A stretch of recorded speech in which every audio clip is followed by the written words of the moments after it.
అందరికీ నమస్కారం. Welcome to News Local. Turpu Godavari జిల్లా మండపేట పట్టణంలో నిన్న జరిగిన కాలవగట్టు ఆక్రమణల తొలగింపుపై ఎమ్మెల్సీ తోట త్రిమూర్తులు మండిపడ్డారు. రాత్రికి రాత్రే కోల్చాల్సిన అవసరం ఏముందంటూ అధికారులను నిలదీశారు. ఇప్పటి వరకు ఎన్నో పుష్కరాలు చూశామని, ఎప్పుడూ లేని అడ్డంకి ఇప్పుడే ఎందుకు వచ్చిందంటూ ప్రశ్నించారు. ఇటువంటి చర్యలను ప్రజల తరపున ఖండించారు. ప్రభుత్వానికి సేవ చేయండి, కానీ ఊడిగం చేయొద్దు అంటూ అధికారులకు హితవు పలికారు. మున్సిపల్ ఆఫీస్ చుట్టూ ఎన్నో ఆక్రమాలు జరుగుతున్న పట్టణ కమిషనర్ ఊరి చివర గుడిసెలపై పడడం తన నిరంకుశత్వానికి నిదర్శనమన్నారు.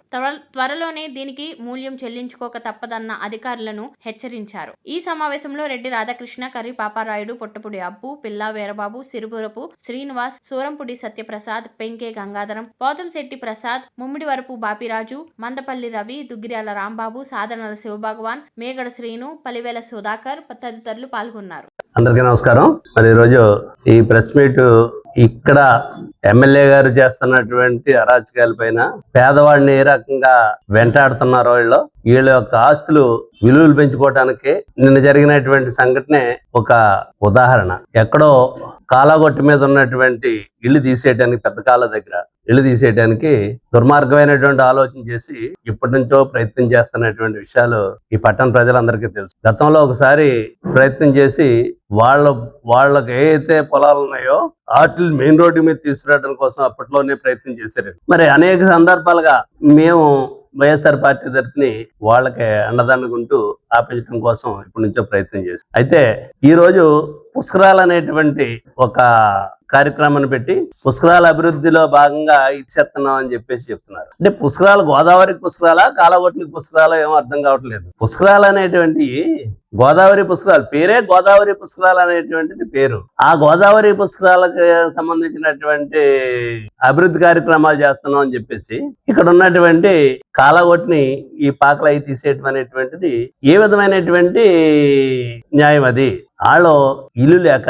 చిన్న చిన్న పాకలు వేసుకుని కొంతమంది రూపాయి కూడబెట్టుకుని ఏదో కట్టుకుని ఉంటున్నారు. అక్కడ నుంచి అక్కడ ఇళ్ళలో పాచి పని చేసుకోవటం, హోటల్లో పని చేసుకోవటం, ఈ విధమైనటువంటి పనులు చేసుకుని జీవనోపాధి సాధిస్తున్నటువంటి వాళ్ళ మీద మీరు ఇంత కక్ష కట్టి చేయటం అనేటువంటిది చాలా దుర్మార్గమైనటువంటి. ఇక్కడ కమిషనర్ అడుగుతున్నాను నేను, కమిషనర్ గారు అది ఇరిగేషన్ కి సంబంధించిన అన్నారు కదా, ఇరిగేషన్ దాంట్లో ఇరిగేషన్ డిపార్ట్మెంట్ ఉంటే మీ మున్సిపాలిటీ ఇంత దమనకాండ చేయవలసినటువంటి అవసరం ఏమొచ్చిందో మాకైతే ఏం అర్థం కావట్లేదు. ఇరిగేషన్ సంబంధించిన వాళ్ళు ఒకళ్ళు ఇద్దరు వచ్చి నుంచోవచ్చు అక్కడ.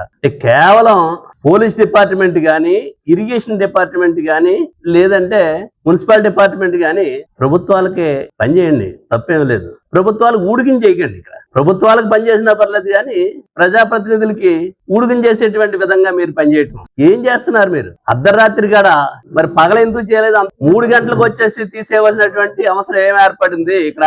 ఇది మంచి విధానం కాదు, దుర్మార్గమైనటువంటి ఆలోచన మీరు చేసేది. తీసేయడానికి ఆదివారం చూసుకుని 3 గంటల దాకా టైం చూసుకుని తెల్లవారుజామున వచ్చేసి నిద్రాహారాలు లేకుండా గడిపారు 4-5 రోజుల నుంచి, చాలా రోజుల నుంచి. వాళ్ళందరూ పాపం పిల్లలతోటి వాళ్ళందరూ ప్రజలందరూ చూస్తున్నారు. వెనకాల మీ ఆస్తులు పెంచుకోవటం కోసం, మీకు కావాల్సినటువంటి కార్యక్రమాలు చేసుకోవటం కోసం పేదవాళ్ళని వాళ్ళకి టిట్టుకోలో ఇళ్ళు ఇచ్చామంటారు. అక్కడ ఉన్న వాళ్ళు అందరూ నరకం చూస్తున్నారు. మాకు వద్దు బాబు ఇళ్ళు అని వీళ్ళు అంటున్నారు. టిట్టుకోలో ఇళ్ళు ఇచ్చామని మీరు అంటున్నారు. అక్కడ ఉన్న వాళ్ళకి నీళ్లు లేవు, ఉండటానికి లేదు, అనేక రకాలైనటువంటి పద్ధతి. ఆ ఇళ్ళు ఇచ్చి దాంట్లో హ్యాండ్ ఓవర్ చేసింది అంతా నేను ఉండగానే చేసాం, మా ప్రభుత్వంలోనే చేసాం. అవన్నీ అయినప్పుడు కూడా ఇచ్చేటప్పుడు కూడా చెప్పాం, మీరు గుర్తుపెట్టుకోండి. అదేదో గొప్ప కార్యక్రమం ఏమని చెప్పలేదు. వాళ్ళు కట్టారు కాబట్టి మేము ఇస్తున్నాం, దీంట్లో మీకు నరకం కనపడుతుంది, మీరు సుఖంగా ఉండటం కోసం ఏమట్లేదు అని చెప్పాను ఆ రోజుని. పోలీస్ అనేటువంటిది ఇదేమన్నా రౌడీల్లా ప్రవర్తిస్తారా మీరు? చూద్దాం, మీరు ఏమీ తొందరపడద్దు. టైం వచ్చినప్పుడు దానికి సమాధానం ప్రజలు చెప్తారు మీకు. వీళ్ళు ఏదైతే అర్ధరాత్రి కాదు 3 గంటలకు వచ్చి కమిషనర్ ఇవన్నీ ఖాళీ చేయించాడు, 100,000 మంది పోలీసులు తీసుకొచ్చి ఖాళీ చేయించారో ఇది ఏ చట్టం చెప్తుంది? మీరు అధికారులా, రౌడీలా? అధికారులు అయితే చట్ట ప్రకారంగా పగలొచ్చి చేయాలి, అర్ధరాత్రి కాడ వచ్చి ఖాళీ చేసేటువంటి అధికారం మీకు ఎవరిచ్చారు? అంటే ఇక్కడ ఉన్నటువంటి ప్రజాప్రతినిధుల ఆదేశాలతోటి మీరు పనిచేస్తున్నారనేటువంటిది ఇక్కడ అర్థమవుతుంది కదా. ఖచ్చితంగా వీటికి మూల్యం చెల్లించుకోవాలి. మీకు చెప్పాల్సినటువంటి విధంగా చట్టపరమైనటువంటి చర్యలు తీసుకుంటాం. దీని మీద ఖచ్చితంగా దీనికి సమాధానం చెప్పేటువంటి రోజు వస్తుంది మీకు.